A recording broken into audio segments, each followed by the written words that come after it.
那麼今天其實最重要的新聞呢，是鄭麗文國民黨主席呢說要到大陸去，習近平邀請他到大陸3個地方訪問啊。那這是由國台辦的主任宋濤這個發表的，代表共產黨的中央啊。那這個新聞稿有幾個特色和特點，第一個特點就是宋濤，國民黨以前的主席去大陸發表都是國台辦發言人發表，從來沒有主任自己出來發表。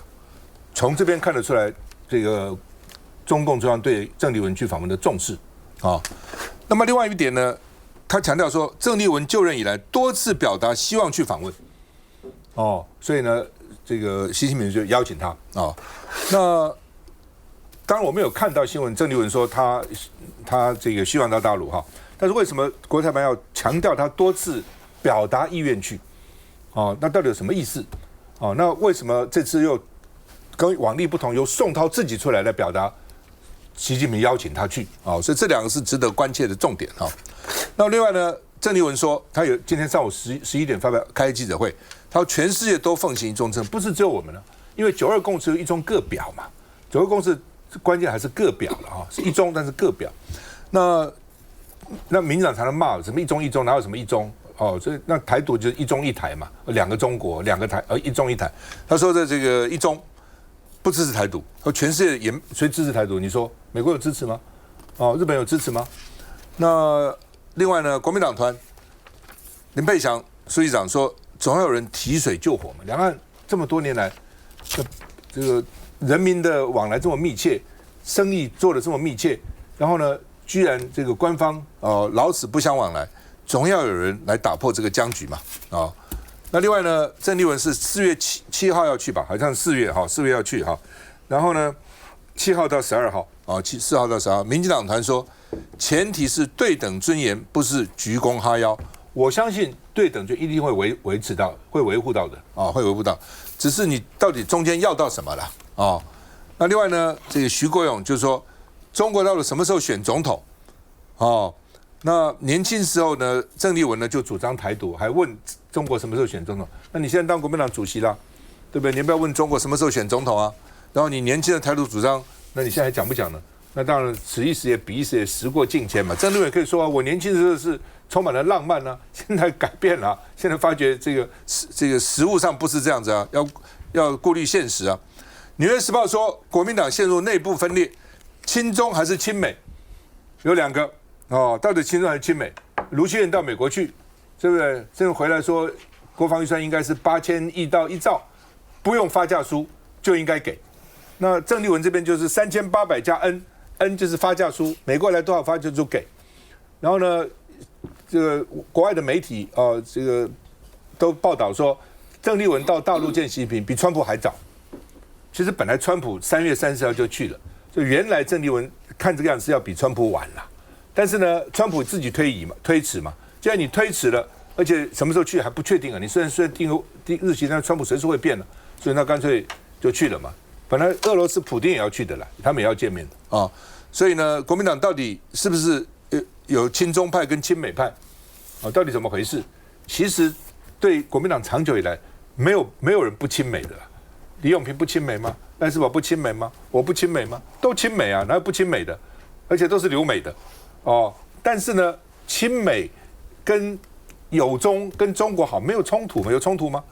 我最討厭看到很多爸爸媽媽問小孩，喜歡爸爸還喜歡媽媽？那小孩被問的，我爸爸媽媽都喜歡，不？你講講，你最喜歡誰？儀式一下，你到底是親中還是親美？親美還是親中？為什麼2個不能夠同時友好呢？我不知道為什麼不能同時友好，非要逼着你要選邊那另外呢，所以盧秀燕也是講說，過度反美跟反中都沒有必要了那另外呢，這個聯合報的評論是說，鄭麗文超車川普，因為比川普先嘛。我看今天好幾個外媒也是這樣登了北京有意先謀求兩岸穩定，兩岸先穩定，因為美國那個還不知道會怎樣嘛。我們看一下。眾所矚目的傳習會還沒有確定成席，可能正習會即將就要登場。國民黨主席鄭麗文將在4月7號到4月12號訪問中國大陸，並將先後造訪南京、上海、北京等城市。今天中午，曾麗文也協同副主席蕭旭岑、曾榮公在黨中央公開說明。他透露，在記者會的前1個小時，中共中央總書記習近平發布歡迎他率團訪問，他也表示感謝，欣然接受。曾麗文並強調，訪問大陸的共同政治基礎就是反對台獨，堅持9·2共識。距離上一次中國國民黨主席訪問大陸，已經時隔10年之久。我們都是在共同的政治基礎上，就是反對台獨，堅持9·2共識。兩岸不是終須一戰，兩岸不需要兵凶戰危，我們可以憑着自己的智慧跟努力，共同走出一條和平的康莊大道。也要感謝中共中央台辦宋濤主任在這一段時間非常懇切、負責、積極、周到的努力的溝通跟安排。政協會即將成型，曾麗文今天也感謝2位副主席與大陸中央台辦主任宋濤，並強調全球奉行一中政策，而美國也是。因此，他4月7號訪問大陸南京、上海，並在最後與北京可能要安排會見習近平，出發點都是為了兩岸和平。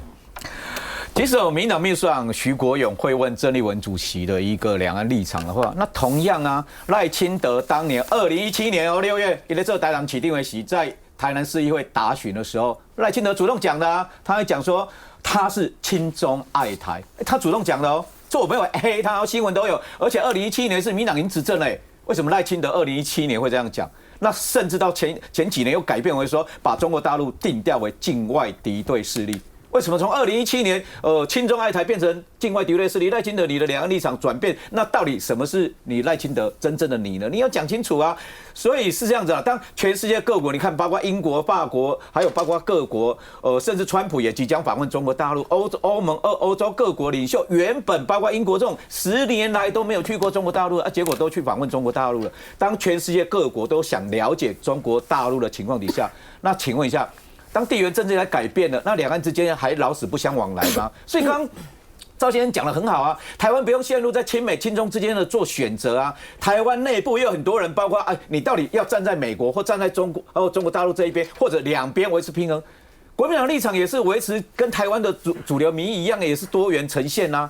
甚至包括聯合報，你看聯合報這幾年來做的兩岸民意大調查，都大概90%左右希望兩岸要交流嘛，所以這個是順勢啦。所以包括這是原本過去，包括朱立倫主席，包括洪秀柱主席，更是更早之前馬英九擔任主席的時候，馬英九當然沒有啦，馬英九是之前還沒擔任總統的時候，都有兩岸論壇，甚至率團訪問嘛，所以是這樣子啊。這次當然比較不尋常的是由國台辦主任宋濤親自出來發布消息，當然這也凸顯北京方面的一個重視啦。那當然行程是這樣來，據我了解啦，應該會到中山陵、葉林啦。那這次的團也不會太大啦，所以明代隨行，包括應該是國民黨中央在這1-2天才接到消息的，最晚應該是這幾天啦。所以雙方依照默契同時宣布這樣子啦。我覺得。都要宣布的組團也不會太大，應該是小規模的團。那人數包括工總、商總這一些都會邀請啊。所以最主要是第一個跟趙先講了一樣，到底要跟對岸談的是什麼？包括國台辦前幾天朱鳳蓮發言人前幾天也講了一個，他在記者會的時候提到說，兩岸包括要推動基礎，台灣要推動包括相關的基礎建設啊，我覺得這是個很重要的訊號啦。到時候談的是什麼？我覺得如果北京那麼重視的話，如果重申基調，那就我覺得就有點比較。沒有那麼大的意外，到底能談什麼？最後要談，那我覺得包括鄭主席要做的是對內的一個溝通的部分吶，包括很多要參選的縣市首長，對於兩岸交流當然支持，可是對於政協會到底要談什麼，很多包括要參選的準縣市長的參選人這一些，我覺得對黨內溝通要進行多做說明。來，位置。我想要先回應一下這個民賢議員哈，我覺得我認同的是說，我覺得台灣不分政黨，其實無論是對於我們友好的國家，或者是我們敵對的國家，我們都還是要進行一定程度的交流。那只是說，在民進黨跟很多這個民眾，我們會看國民黨的訪問中國行程，是擔憂的是不是交流，而是我們有沒有失去一個政黨的主導性跟自主性。我覺得有幾個部分，我們可以來看一下這次鄭麗文出訪的目前看起來的一些這個現象。好，一個部分確實是看出來中國很重視這個鄭麗文主席的出訪，所以相關的這個不管是宋濤出來講啦，哈，這個格局確實是有拉高，但我們也看出來說，鄭麗文這個作為一個黨主席，他首先在宣示這個出訪的時候，他是以政治定調，他不像是說，我們要去跟中國訪問進行這個經貿的交流，進行司法互助等等的議題，沒有，他先定調，這個是有一個政治的基礎的。這個政治基礎，他講的是一中政策，還有一中各表。但我們擔憂的是說，其實中共他在這個近幾年來，他已經把這個一中政策9·2共識當中一中各表已經拿掉了。他其實他的官媒在這個《人民政協報》在2022年的時候，他也就正式說，未來這個一中沒有各表的空間。那所以這個我想要回應這個民賢議員講的說。其實過去民進黨也有知中派啊，那這幾年變化的是誰？是中國把這個空間拿掉了，他把這個更強化這個要武力統一台灣的這個基調拉得更強了。從實質的行動看到，不管是這個軍機的這個繞台，好等等之類，我們都看到出從文攻武嚇已經進到他把這個中華民國可以各表的空間拿掉了，所以我們很擔憂是說，如果中國國民黨今天去跟習近平談，全部都是按照中共的這個政治的這個基調來走，只談一中，不談各表，甚至連中華民國都不見了。這次鄭麗文出訪，他這樣開了一個記者會，他從頭到尾也沒有提到他去要捍衛中華民國，這個其實讓人是非常非常擔憂的。所以除了這個鄭麗文的出訪行程，我覺得大家這幾天有很多的事件可以一併來做參考，就說這個民眾黨的事件，包括看到從這個徐春燕起訴書當中有看到黃珊珊跟柯文哲的賴當中有講到說，當時他們要提名這個徐春燕作為民眾黨的不分區立委的時候，黃珊珊賴給柯文哲一句話說，是不是要跟國台辦聊聊？所以我再次強調，不是在反對任何的交流，也不是在阻擋任何的交流，而是這個這個交流，我們有沒有先預設前提？我們有沒有失了身為台灣的主體性，失去了中華民國的主體性？這才是我們擔憂的地方。休息一下回來。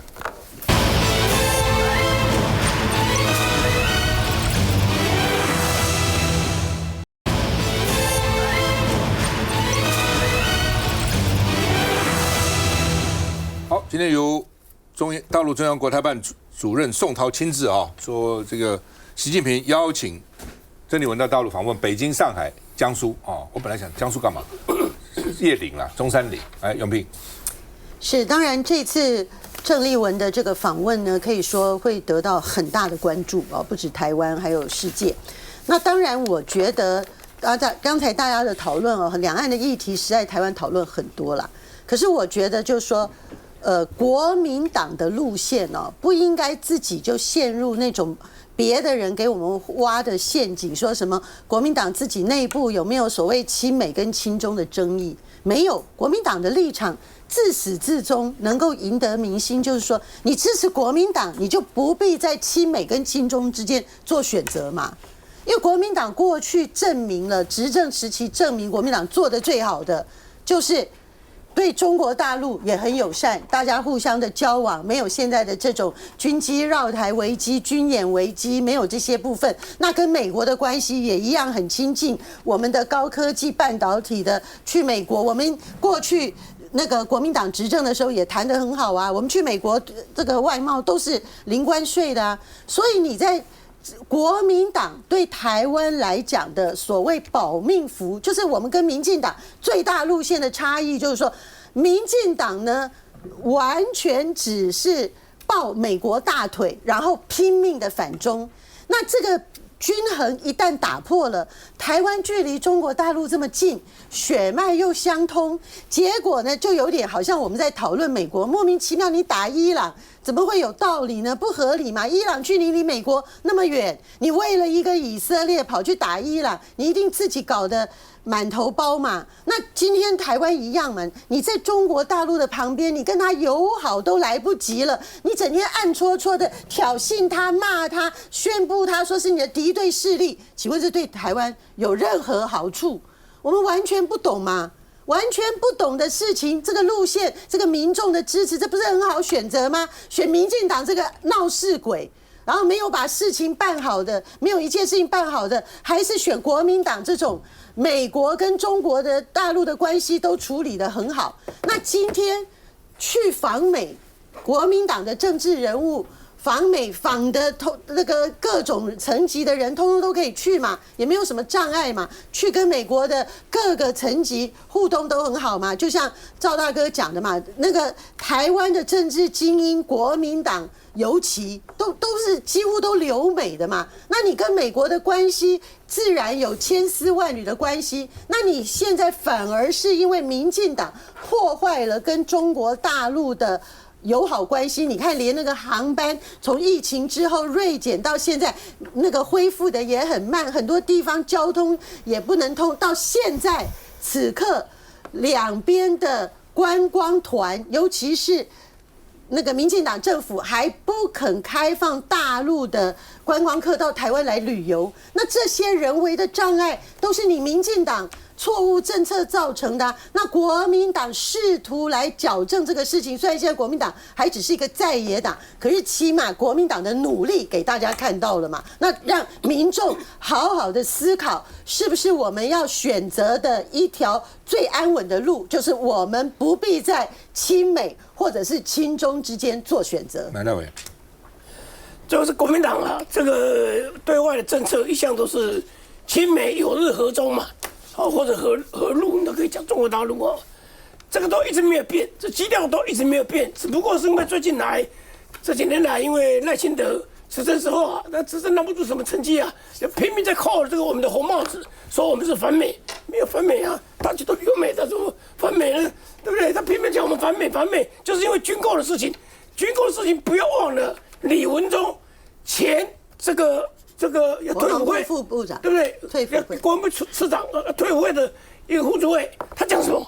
他講說把那個委制的部分呢，把在國內做這一部分呢，大概3000例砍掉，差不多9000例啊。今天盧秀燕也接受專訪，就是9000例左右，8、9千例，我也贊成啊。為什麼？因為我們黨中央的版本就是3008加 N， 那這個 N 有眉目了啊。美國的媒體已經講了，說川普會宣布，大概最近或者什麼時候。宣布再賣台灣第二批的武器140億美金，140億美金，你算算台幣大概4400，所以4400加原來3800，那大概就是要8200、8300左右，那不就是盧秀燕講的8000例到1兆之間？所以清清楚楚，他就是因為民進黨現在來講，他是執政黨，在軍購特別條例裡面沒辦法突破，沒辦法說服我們，然後拼命的戴紅帽，我覺得沒有必要了。我們都支持國防。沒有人反對國防的啊，那不要忘了哦，這裡面的下一節講到了什麼將軍的眼淚。老實講，這也是卓榮泰他親自在操盤的一個情緒勒索一樣啊，怎麼會把這個事情，這個是一個發價書，整個來講的話，這個說沒有錢付，因為總預算沒有過，不要忘了我在談的東西。來，琬惠。我覺得一個國家的元首，其實最重要的還是要穩定國家。好，但是我們現在看到的，就是由民進黨所執政的這個政府，其實就是在這個對立當中，在對立這兩件事情，這個事情上面呢，做得最透徹。剛剛寶哥有講，就是說，我覺得其實你可以看到民進黨政府，只要面對大家對他執政無能的時候，他就會把在野黨抹上紅色。好，那我們現在來講，就是跟對岸的一個交流，我覺得大家態度都很簡單、很清楚，應該說很清楚，在對等尊嚴的前提之下，這個就像剛剛趙大哥講，沒有什麼問題。